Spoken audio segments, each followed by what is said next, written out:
था जो भी मुझे ये बता, एक मिनट पहले दिन आईजी ने क्या बोला था? जो भी बोला था, अब नहीं, आप ये अभी छोड़िए ना, जो जो जो भी पहले दिन क्या बोला था? जो भी बोला था, उसके बाद इंक्वायरी बैठी, आप क्या उस पे विश्वास नहीं रखते हैं? जो इंक्वायरी बैठी उस पे विश्वास रखते हैं? पहले दिन इनकाउंटर वाले दिन आईजी साहब ने स्टेटमेंट दिया है कि ये ओजीडब्ल्यू है ना, ठीक है, मतलब डॉक्टर मुदस्सिर ओजीडब्ल्यू है और दूसरे भी शक में है गहरे में कि वो भी ओजीडब्ल्यू हो सकते हैं, अल्ताफ साहब, ठीक है, सही नाम ले रहा हूँ, यही बोला। आमिर मिलिटेंट है और एक पाकिस्तान का मिलिटेंट है, यही बोला, करेक्ट। बट अब प्रेस कॉन्फ्रेंस किसने की है? वहाँ डीजी साहब भी बैठे थे, वहाँ आईजी साहब भी बैठे थे, बट स्टेटमेंट किसने दी? डीआईजी ने, मतलब आईजी से रैंक जो नीचे हैं, ठीक है ना, इंचार्ज थे सीट के जो भी है, चलो उस बात पर नहीं हम जाते। अब डीआईजी साहब ने बोला नहीं, क्रॉस फायरिंग में मारे गए, तो भैया मैं आईजी साहब पे भरोसा करूं कि डीआईजी पे भरोसा करूं या डीजीपी की साहब से भरोसा करूं? डीजीपी साहब ने भी एक दिन प्रेस कॉन्फ्रेंस कहते हैं, आप क्या कहते हैं, तो क्या फेक एनकाउंटर है? एक तरफ आप एलजी साहब ने मजिस्ट्रेट इंक्वायरी बोली हुई है, उसकी रिपोर्ट आती नहीं, उससे पहले ही आप अपनी रिपोर्ट दे देते हो। आपका अपनी रिपोर्ट देने का मतलब यह है कि मजिस्ट्रेट साहब भी वही बोलेंगे। अब क्लियर? आप जुडिशल क्यों नहीं करते हो? आप कहते हो कि हम जम्मू कश्मीर की आवाम को इंसाफ देने आए, हम जम्मू कश्मीर की आवाम के लिए जम्मू कश्मीर की आवाम को जस्टिस देंगे, यूथ को जस्टिस देंगे। हमने मैंने जो सवाल पूछा आज सुनिए ना, सवाल क्या पूछते हो? पहले सवाल का पूरा दीजिए ना, दूसरा सवाल ले आते हो। मैं कह रहा हूँ कि जब तक आप जस्टिस नहीं देंगे ना जम्मू कश्मीर की यूथ को, इंसाफ नहीं देंगे ना, तब तक हालात ऐसे ही रहेंगे, कोई बदल नहीं सकता।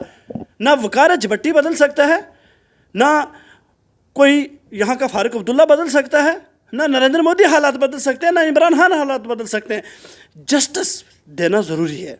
आप जस्टिस देने लग जाए, आप इंसाफ देने लग जाए जम्मू कश्मीर की आवाम को, खुदा की कसम कोई भी हथियार नहीं उठाएगा, कोई भी पत्थर नहीं उठाएगा। इंसाफ और जस्टिस दीजिए आप, जो नहीं मिल रहा है, हमें लगता है नहीं मिल रहा है ना भाई, हमें हैदरपुरा इनकाउंटर से सामने की बात है। मैं आपको बताऊँ, एक अनंतनाग में एक बेचारा बकरवाल खाना बदूश फैमिली से गाड़ी आगे चली जाती है, ब्रेक नहीं लगती है, उसको शूट करते हैं शक में कि ये मिलिटेंट हो सकता है। भाई शूट आप गाड़ी के टायर पे भी कर सकते हैं ना, आपने सीधा कहाँ किया? उसके सर पे। वो बेचारा ड्राइवर एक मजदूर था, खाने बदोश, तो उसके घर में मकान तक नहीं है ना। आपने दिया उसको इंसाफ, दिया उसको जस्टिस, दिया कोई मुआवजा? उसके 3 बच्चे हैं छोटे छोटे। क्या करते हैं जी? ऐसे थोड़ा चलेगा।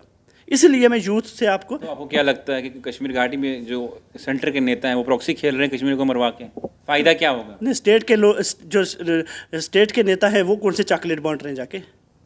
वो तो सबसे बड़े गद्दार हैं जनाब। सेंटर को छोड़िए ना आप, सेंटर तो दूर बैठ के कर रहा है ना। स्टेट वालों ने कौन सा यहाँ स्टेट वालों ने क्या कर दिया यहाँ? मैं आज एक, आप रुकिए, दोबारा ना सवाल पूछिए क्योंकि वो सवाल बहुत पूछते हैं आप, ठीक है। मैं एक बात करना चाहता हूँ, अमित शाह साहब ने क्या कहा था यहाँ कि मैं नौजवानों से बात करने आया हूँ, ये बात थी, ठीक है। मैं नौजवानों से बात करने, किस नौजवान से बात करने आए थे? वही जिनके खिलाफ वो थे 370 जब हटाया था तो उन्होंने बोला था इन लोगों ने जम्मू कश्मीर को लूटा, तो आपने उन्हीं से बात की, उन्हीं को दिल्ली बुलाया। हम कहते हैं, मैं वकार रजभट्टी कहता हूँ, मेरे साथ और भी नौजवान हैं, एक्टिविस्ट हैं, खूबसूरत, मतलब इंटेलिजेंट लोग, पढ़े लिखे लोग, सोशल वर्क करते हैं, जो ह्यूमन राइट्स पर बात करते हैं, अरफान हफीज़ जैसे लोग, आदल नज़ीर खान टंगमर्ग से ऐसे नौजवान, और बाकी किश्तवाड़ से ज़फ़र है या नाल से यूथ है या कहीं भी जहाँ के भी नौजवान हैं, ठीक है, एक्टिविस्ट जो करते हैं, एक्टिविज़म जो करते हैं, मैं लेके आता हूँ सब, हम लेके आएंगे ना, हम सब मिल के आएंगे आपके पास, ठीक है। हम आएंगे नहीं, आपको आओ, आप इधर आओ ना हमारे पास।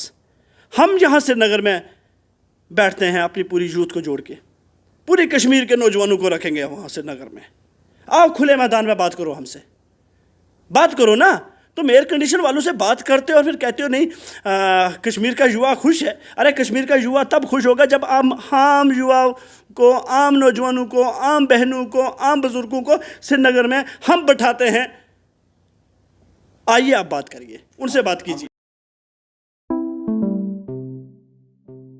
तंत्र मंत्र के बादशाह, भारत के जाने माने सर्वश्रेष्ठ गुरु खान बंगाली मिलेगा हर समस्या का समाधान गारंटी के साथ। मेरी बेटी की शादी के लिए बहुत से रिश्ते आते थे, पर कोई ना कोई अड़चन पड़ जाती थी। इसी वजह से मेरा पूरा परिवार बहुत परेशान था। बाबा जी की दुआओं से आज मेरी बेटी एक बड़े घर की बहू बनी। भटको को चाहे जहाँ काम होगा सिर्फ यहाँ। गृह कलेश, कर्ज मुक्ति, प्रेम विवाह, जादू टोना, पति पत्नी में अनबन, सौतन्य दुश्मन से छुटकारा, विदेश यात्रा में रुकावट, फिल्मों में प्रवेश और कोर्ट कचहरी जैसी समस्याओं का समाधान।